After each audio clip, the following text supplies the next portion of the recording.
Hey, everybody, what happened on day one of this Michael Colucci trial? I'm speechless. Speechless. You know me. I've always got something to say. Well, so I had to think about it overnight about what the heck just happened. But I've thought about it and I've got some thoughts on it. And I'm going to recap the whole thing that happened yesterday right after this introduction.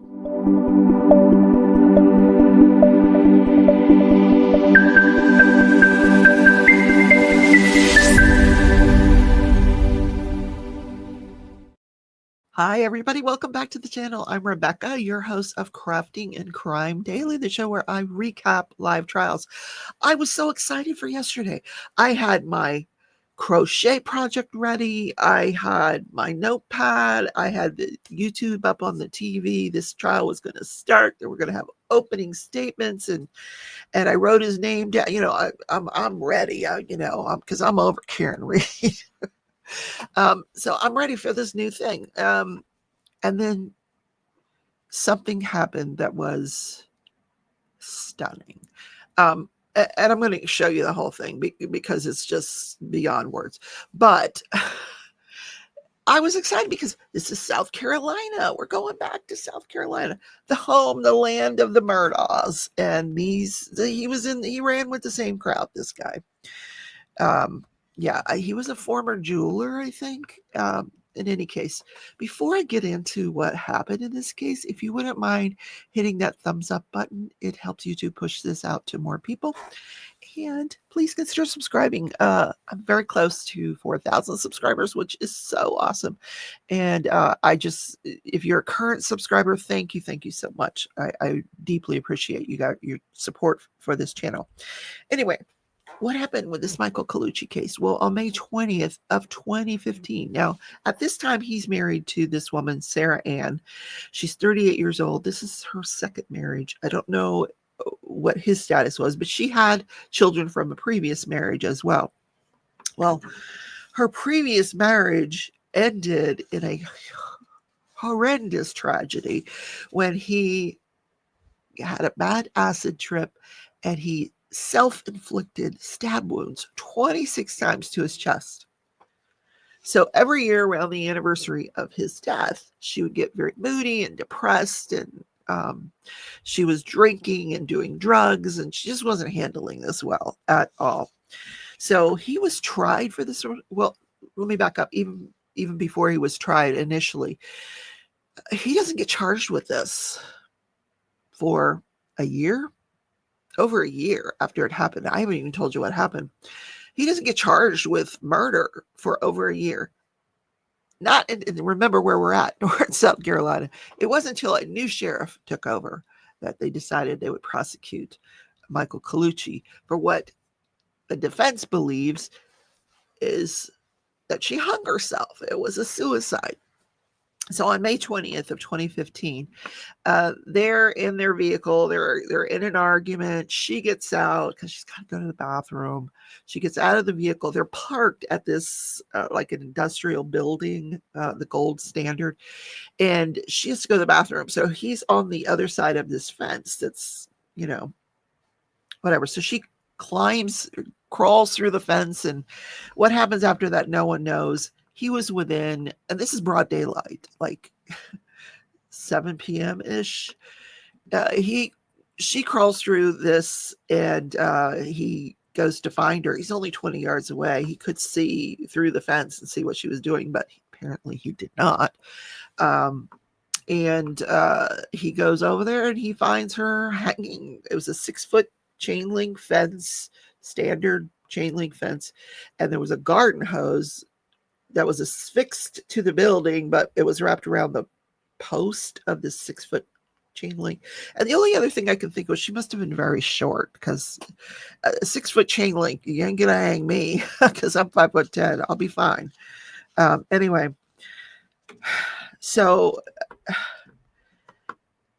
the first trial, he was unanimously cleared of the murder charge by the jury, but they were hung on manslaughter, so they had to declare a mistrial. This is starting to sound familiar, like a la Karen Reed, right? Well, I want you to hear what the 911 call was that morning. Here's the 911 call.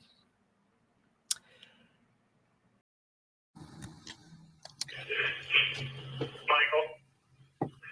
They're on the way, okay? Please. I need to figure out what she did. She tried to hang herself with a hose. Please. Come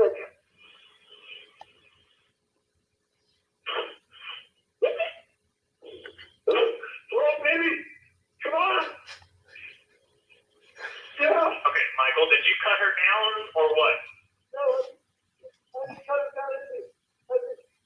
She was standing near the door. I think she tried to open it.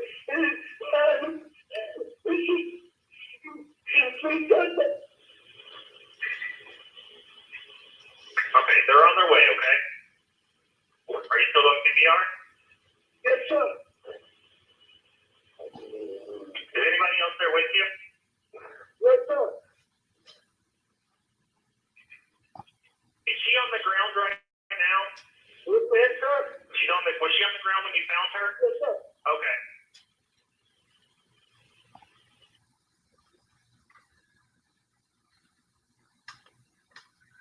Okay, you hear the siren? Yes, sir. Okay, let them know where you are. Yes, sir.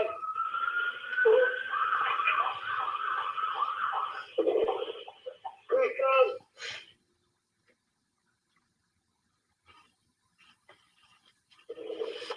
Oh, my God. They see you? Michael? Yes, sir. They see you?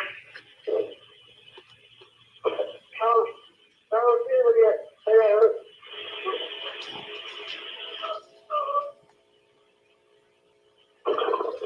Oh, my God.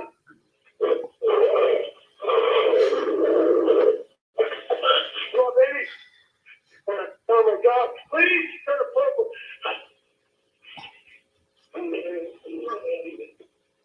Oh, my God.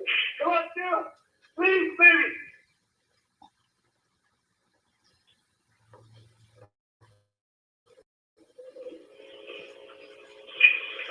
Okay, Michael, they're there. Make sure they find you, okay? Come on, go! Go, go! Please! Do you see somebody? Okay, Michael, I'm going to hang up, okay? I'm going to hang up. They're there. I'm going to hang up. Michael. Michael. Michael. Michael.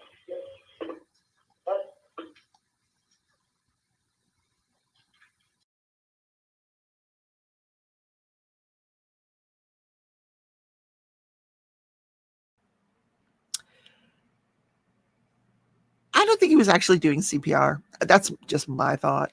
It doesn't sound to me like he's doing CPR there. And I think that's going to be an issue in this trial. So he makes it clear eventually that she tried to hang herself with a garden hose. So 6 minutes later, EMS arrives. And in the first trial, they testified that when they got there, they found her cold and blue. She was lying on this cement slab on the other side of the fence from where he was parked. She was next to the fence. She had grooved wounds in her neck and some scrapes on her knees. Her shoes were all muddy, and she had a mark on her eye. They said Michael Colucci had a swollen and bloody lip, which he claims came from doing CPR. Now, I don't think you get a bloody lip from doing CPR, but just I mean, being in the medical community, no, never heard of that. Anyway, he said there was a hose that was wrapped around the chain link fence supporting post. So he also said there was a gray sedan within eyeshot of the victim, maybe 20 to 30 yards on the other side of the fence. So then the medical examiner determined the cause of death for Sara Ann to be asphyxiation by neck compression. So something or someone choked her. In other words, she hung herself. But when it comes to manner of death, it went undetermined. They could not say whether it was suicide, homicide, natural, clearly not a natural death, but her blood alcohol was 3 times the legal limit, 0.23. She also had cocaine and Xanax in her system. So, a neighbor at the original trial testified that there was some marital issues. There was some financial issues that came up during the first trial. In any case,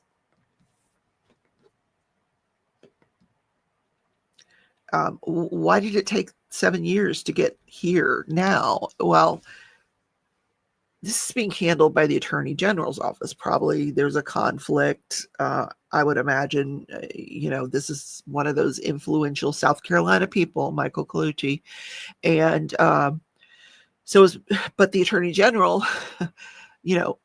after 2018 trial ends, 2019 brings COVID, 2020 brings Alec Murdaugh, which the Attorney General started handling. And the family of Sara Ann kept pushing the Attorney General, let's get this retrial going. We want the retrial. We want the retrial. So they kept pushing it forward. And they finally, after all the resources were used to prosecute Murdaugh, they finally decide, okay, let's do the retrial of Michael Colucci. Very, very interesting how we got here. So, like I said, I'm ready. I'm ready to watch this thing, and here's what happened when I turned it on. Watch this. Yes, sir.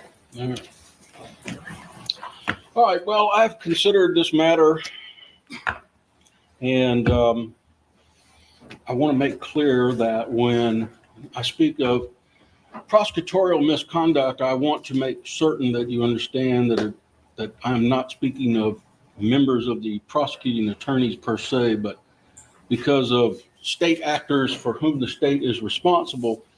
Under the case of Kyle versus Whitley, this case alleges that the husband of the deceased murdered her, and the defense claims that the deceased committed suicide in part because she was still emotionally distraught by the suicide of a previous husband. And the date of this incident was right around the anniversary date of that suicide. This was a very unusual and dramatic suicide, and it was known to family members that the deceased never got over it and had a very difficult time emotionally around the anniversary of that suicide. The critical issue in this case was that the deceased mother went to the deceased home several days before this incident and found the deceased in a very emotional state. And she told her mother that she wanted to kill herself by hanging. But she did not want to do that to her children.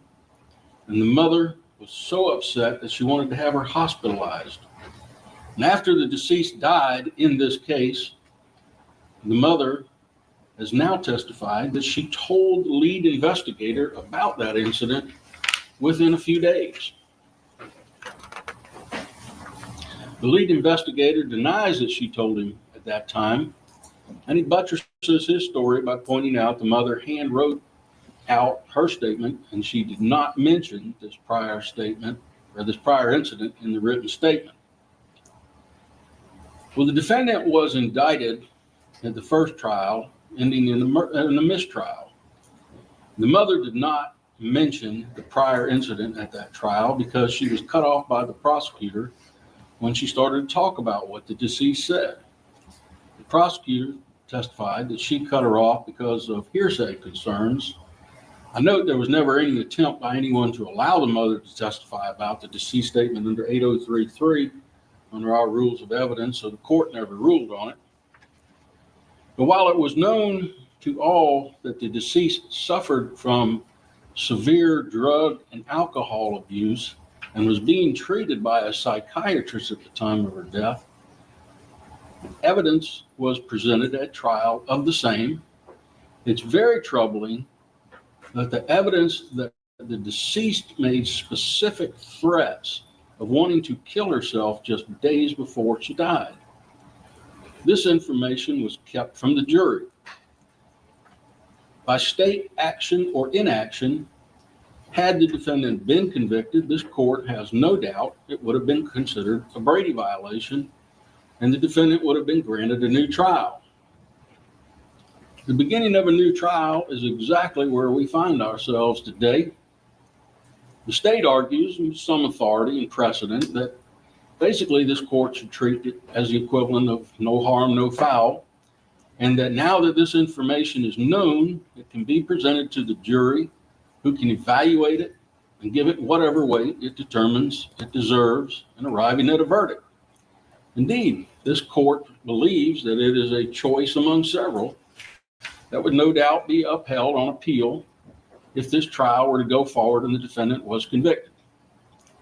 However, this court believes that our courts should demand better from the state, and to simply allow this trial to go forward with so many witnesses, such as pathologists, having been denied the opportunity to have this critical knowledge available to them when that material was fresh, amounts to a foul with a harm. Therefore, this court is quashing this indictment without prejudice and ordering that if the state wants to retry the defendant, it is to do so only after the case has been resubmitted to a grand jury, who shall have the benefit of the full measure of evidence this matter deserves. This court recognizes this is an unusual remedy. However, this is an unusual case. And this court urges the Attorney General to present a fuller case to the grand jury than is usually done in state court in South Carolina. The goal is to do justice, and this case deserves a fresh restart in order that the citizens of South Carolina can have full confidence in whatever the jury's verdict may be. It is so ordered. All right. Thank you, Judge. We are grabbing an exhibit to supplement into the court record of a text message that was shared on May the 12th, which would have been, I believe, the same day that they're alleging this happened, where the victim said to Michael, "I'm telling you that I love you. I'm shooting myself in the woods." That is a specific example of her saying that she's going to kill herself, which is one of the reasons why you stated that, Judge. So we just want to supplement that into the record, since that was turned over in 2016 to them as well. So we will be having that as a court's exhibit. Judge, likewise, we have the videos that were played during the hearing on a thumb drive labeled as court's exhibit number 4, and it also needs to be part of the record. All right. Now, I have quashed this indictment. Therefore, there are no charges pending against Mr. Colucci at this time. So there's no longer a bond on him, and he does not have to have electronic monitoring. If and when he is re-indicted, then bond can be addressed at that time. All right, we're adjourned. Thank you. I'm going to go address the jury.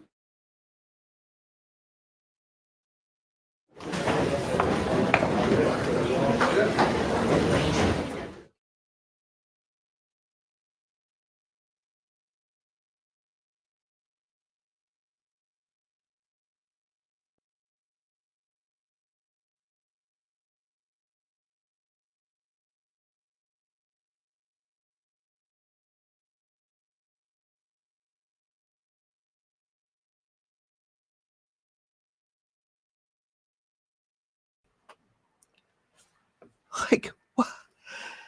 He threw the case out. He threw it out without prejudice, which means, or with prejudice. Oh God, I forgot. Yeah, without prejudice, meaning the prosecution has to do what he said they did. You got to take this again before a grand jury. If the grand jury recommends charges, then go for it, and then you can recharge him and arrest him and book him, and we'll just start again. Something tells me this is just, it's not going to happen.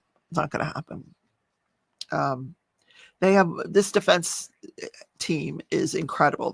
He's one of those South Carolina good old boy lawyers who's really, really, really good. And I'm not sure the Attorney General is going to go forward with this. I think they're going to appeal all this about whether they need to, go back to a grand jury with this. Maybe they'll appeal that, just wait for that decision, or maybe they will take it back to a grand jury. I don't know, but they tortured this man for 7 years. It's crazy. Yeah, 9 years since it actually happened. It's just 9 or 10 by now. In any case, so no trial. Yep. Interesting. If you have questions, please put them in the comments. I'm curious what you think of what happened yesterday. So I'll try to find another trial for you. But to be honest, I'm going on vacation starting Saturday, so I'm not sure what we're going to do trial wise. But I will keep in touch, of course. So have a great day, everybody. Take care. Bye.